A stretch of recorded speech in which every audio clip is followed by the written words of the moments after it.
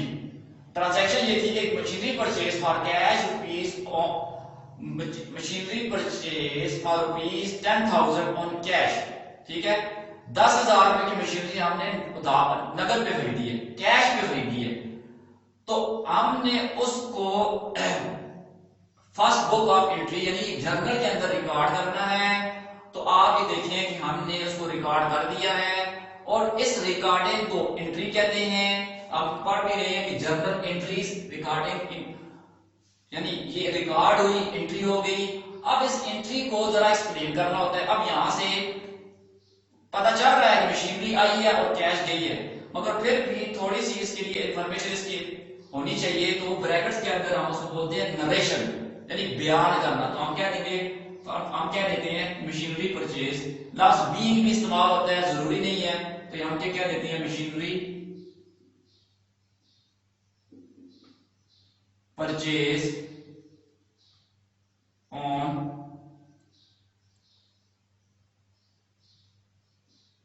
Purchase, ठीक है, on cash bracket close और यहां पे लाइन लगा कि मशीनरी परचेज ऑन कैश, ठीक है। अब इतनी लंबी चौड़ी बात करने की जरूरत नहीं है, ये नहीं है, आपकी जो ट्रांजैक्शन होगी उसी में से उसको मुख्तसर करके उठा के यहाँ पे लिखते हैं तो आपकी नरेशन बन जाएगी। हमने कहा था कि machinery purchase for rupees 10,000 on cash, उसी को मैंने थोड़ा सा मुख्तसर किया, हमने कहा मशीनरी परचेज ऑन कैश, ठीक है। ऊपर लिखा हुआ है कि कितने की खरीदी है, वो 10,000 रुपए की खरीदी है। तो एसेट का रूल आपको पता हो चला कि increase in assets is debit. Assets में जब इजाफा होगा तो वो क्या होंगे, वो डेबिट होंगे, जैसे ये मशीनरी डेबिट हुई, और एसेट्स में जब कमी होगी तो वो क्रेडिट होंगे। ये पहला रूल था हमारे पास, आपने इस रूल को याद रखना है कि एसेट्स का रूल क्या है, ठीक है। आगे चलते हैं हम लोग।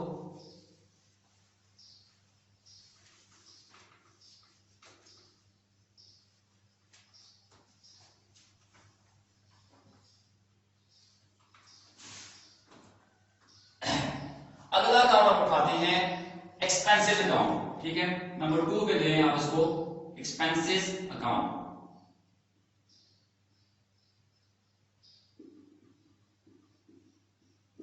अकाउंट कहें या अकाउंट्स कहें, ठीक है, एक्सपेंसेस अकाउंट, अकाउंट्स क्या रहते हैं, टी बनाएं,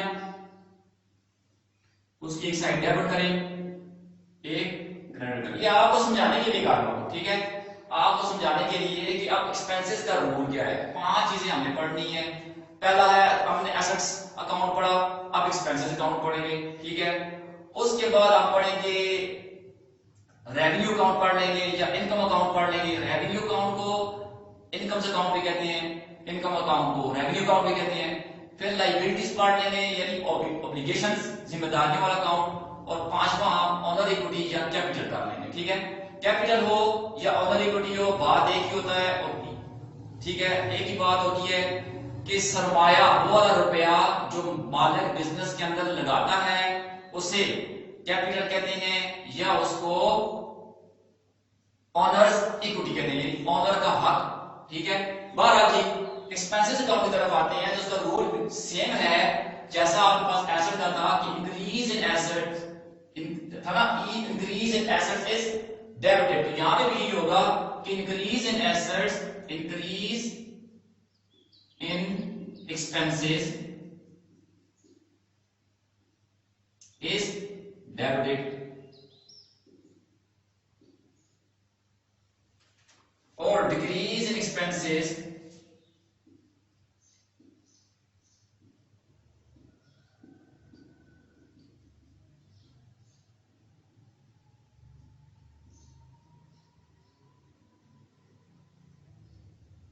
credited। तो अगर आपको एसेट्स का रूल याद है तो सेम रूल एक्सपेंसेस का भी है कि increase in expenses is debited और decrease in expenses is credited. जब बिजनेस के एक्सपेंसेस में इजाफा होगा तो वो सारे के सारे डेबिट होंगे, जब उनमें कोई कमी वाक़ई होगी तो वो क्या होंगे, वो क्रेडिट हो जाएंगे। अब उसमें आपके एक्सपेंसेस बेशुमार एक्सपेंसेस है आपके, ठीक है, बिजली का बिल है, गैस का बिल है आपके पास, सैलरीज हैं, वेजेस है आप दे रहे हैं, रेंट दे रहे हैं, ठीक है, कोई इंश्योरेंस की कोई यानी कोई इंश्योरेंस की जो आपने करवाई हुई है उसके कोई प्रीमियम या कोई किस्त दे रहे हैं आप लोग, या आप कोई स्टेशनरी वगैरह खरीद रहे हैं, तो किसी किस्म का भी कोई एक्सपेंस है वो आपके पास वो क्या होगा, वो डेबिट होगा, ठीक है। वो इंक्रीज होगा तो डेबिट होगा, उसको उस नाम से डेबिट करेंगे आप।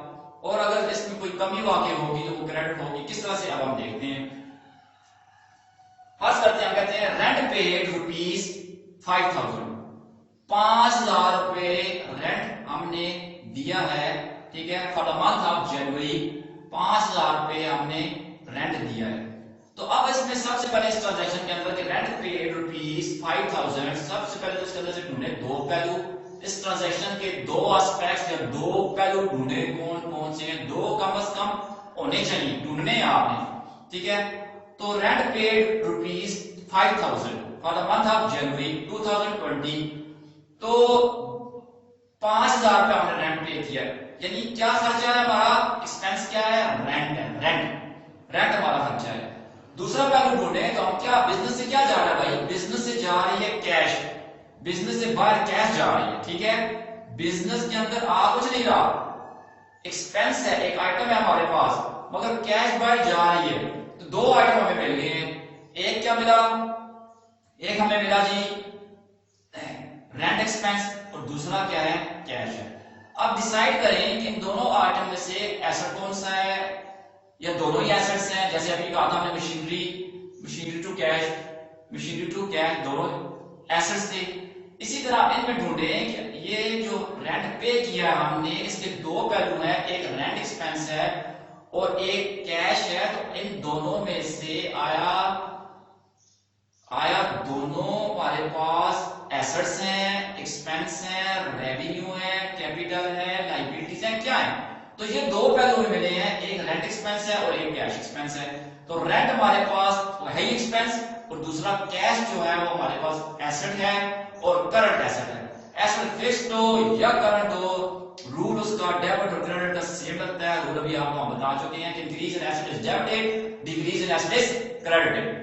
तो अभी क्या हुआ है हमारे पास, अब मैं इसको उठाता हूं, इसी को उठाता हूं, एक्सपेंसेस की जगह मैं लिख देता हूं रेंट अकाउंट, रेंट एक्सपेंस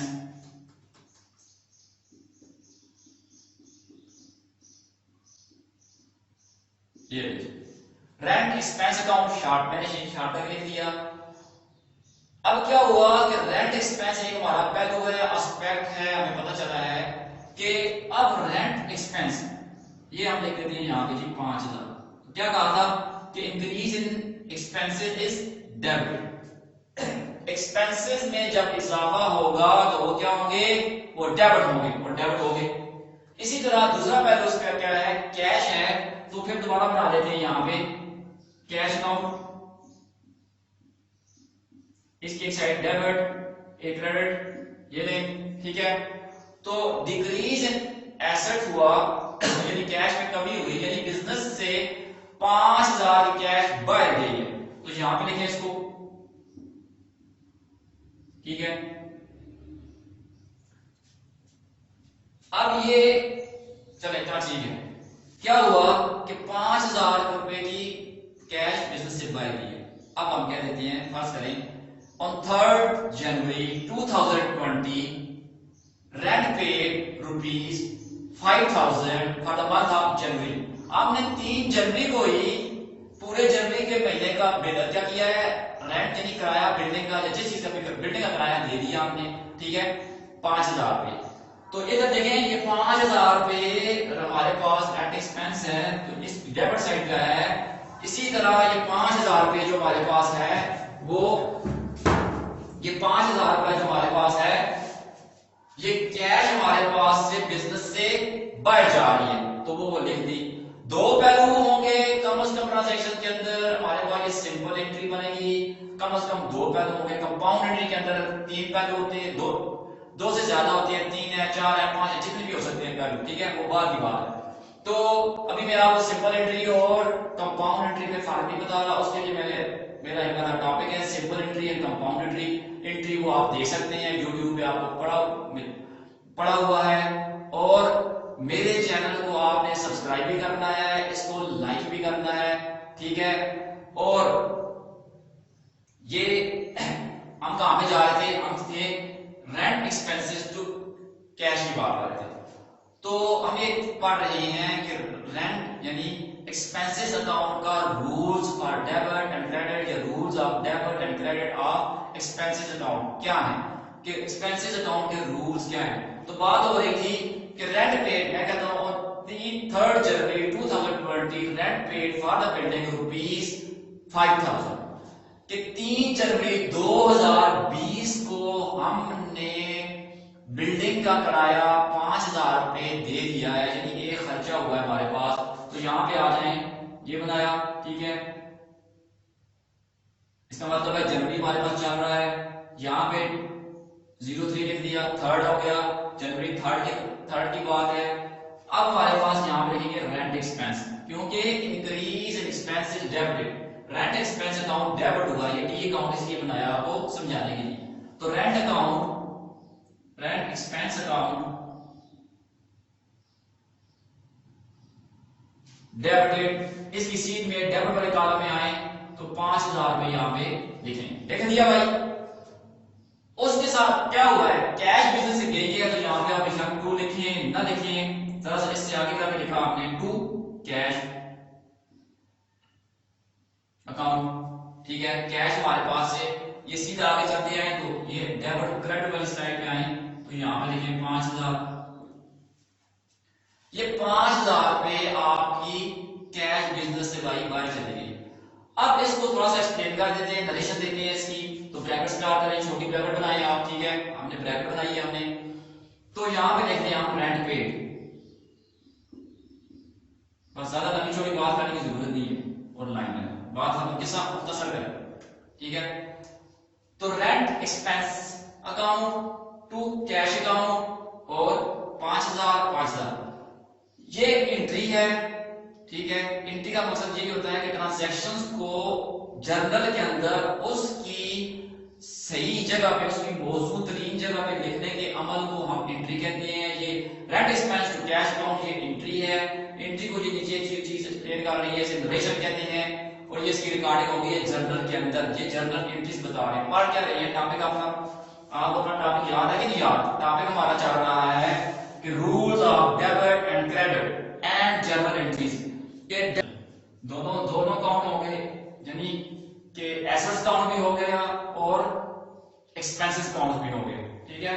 अब हम आगे चलते हैं, तो नंबर तीसरा पॉइंट है हमारा रेवेन्यूज अकाउंट। रेवेन्यू अकाउंट्स का रूल क्या है, आप देखते हैं कि इसका डेबिट और क्रेडिट करने का इसका रूल क्या है। तो रेवेन्यूज को यानी आमदनियां, रेवेन्यूज को हम इनकम्स भी कहते हैं, इनकम्स अकाउंट, ठीक है। रेवेन्यूज अकाउंट को इनकम्स अकाउंट भी कहा जाता है। तो मुख्तलिफ किस्म की इनकम्स हो सकती हैं। आप सेल्स करके इनकम कमा रहे हैं, इंटरेस्ट कमा रहे हैं, डिस्काउंट भी आपकी इनकम है, कमीशन का वसूल कर रहे हैं, तो मुख्तलिफ किस्म की आपकी इनकम्स हो सकती हैं, ठीक है। तो हम एक ट्रांजैक्शन लेते हैं कि goods sold for ₹10,000 on cash, 10,000 रुपए की चीजें हमने बेची हैं। फर्ज करते हैं कि हमने 8 जनवरी को 10,000 रुपए की चीजें कैश में बेची हैं। गुड्स सोल्ड फॉर कैश ₹10,000, ठीक है। 10,000 रुपए की चीजें हमने कैश पे यानी नगद पे बेची हैं। तो अब इस ट्रांजैक्शन के अंदर अब हमारे दो पहलू हमने ढूंढने हैं, ठीक है। उसके दो एस्पेक्ट कम से कम ढूंढने हैं कि कौन कौन से इस ट्रांजैक्शन के अंदर। तो एक है कैश, कैश बिजनेस के अंदर आ रही है, ठीक है। दूसरा क्यों किस वजह से आ रही है, वो सेल्स की वजह से आ रही है, सेल्स रेवेन्यू है आपका, ठीक है। तो सेल्स की वजह से आ रही है, ठीक है। या कोई आप सर्विसेज दे रहे हैं तो सर्विस पे कोई रेवेन्यू आ रहा है या इनकम आ रही है, तो वो भी आपका इनकम या रेवेन्यू ही काउंट होगा। बहरहाल तो हमने कहा है गुड्स सोल्ड फॉर ₹10,000, ठीक है, और कैश 10,000 रुपए की चीजें हमने बेची हैं कैश पे। तो देखें यहां पे चलता हूं, कैश बिजनेस के अंदर आई है, तो कैश का अकाउंट बनाएं आप। तो कैश एसेट होता है, तो increase in asset is debited, तो ये 10,000 रुपए यहां पे लिख लें इसकी डेबिट साइड पे। ये रेवेन्यूज अकाउंट है, ठीक है। सेल्स अकाउंट, रेवेन्यू अकाउंट आपका कौन सा होता है, सेल्स अकाउंट होता है, ठीक है। तो ये सेल्स आ गई, यानी हमारे पास रेवेन्यू अकाउंट में अभी सेल्स हमने लिया है, सेल्स की है तो बिजनेस ने पैसा अर्न किया है। तो इसका रूल ये है, रेवेन्यू अकाउंट का रूल ये है, increase in revenue is credited, increase in revenue is credited और decrease in revenue is debited, ठीक है। तो रेवेन्यू हमने सेल्स लिया, तो सेल्स की वजह से बिजनेस के अंदर 10,000 रुपए आए हैं, तो जैसा सेल्स क्रेडिट हुई है 10,000 रुपए की, ये करना है, ठीक है। तो रेवेन्यू अकाउंट जो है उसका रूल ये है, रेवेन्यूज का रूल ये है कि increase in revenue is credited और decrease in revenue is debited, ठीक हो गया। अब जी क्या एंट्री करते हैं हम, ठीक है। डेट डालें, 8 जनवरी है, कोई भी डेट डालें, 8 जनवरी है, 10 है, जो भी जनवरी डेट है, ठीक है। कैश बिजनेस के अंदर आई है, कैश अकाउंट कितने के लिए, 10,000 रुपए के लिए, ठीक है। किस से आई है, टू सेल्स अकाउंट, सेल्स से आई है, ठीक है। हम ये भी कह सकते हैं कि सर्विसेज रेंडर्ड फॉर ₹10,000, ठीक है। सर्विसेज रेंडर्ड फॉर ₹10,000, हमने 10,000 रुपए की सर्विसेज दी हैं, यानी बिजनेस ने 10,000 रुपए की सर्विसेज दी हैं, तो बिजनेस के अंदर कैश आ गई है, तो कैश टू सर्विस रेवेन्यू क्या लेंगे। बहरहाल यहां पे लिख दें गुड्स सोल्ड ऑन कैश, ये ठीक है। तो ये एंट्री हो गई है। तो हमें एसेट्स का रूल भी पता चल गया, एक्सपेंसेस का भी पता चल गया और सेल्स का रूल भी पता चल गया, सॉरी रेवेन्यूज का रूल पता चल गया कि रेवेन्यूज जो होंगे जब इंक्रीज होंगे तो क्रेडिट होंगे और जब डिक्रीज होंगे तो डेबिट होंगे। आगे चलते हैं जी, चौथा पॉइंट हमारा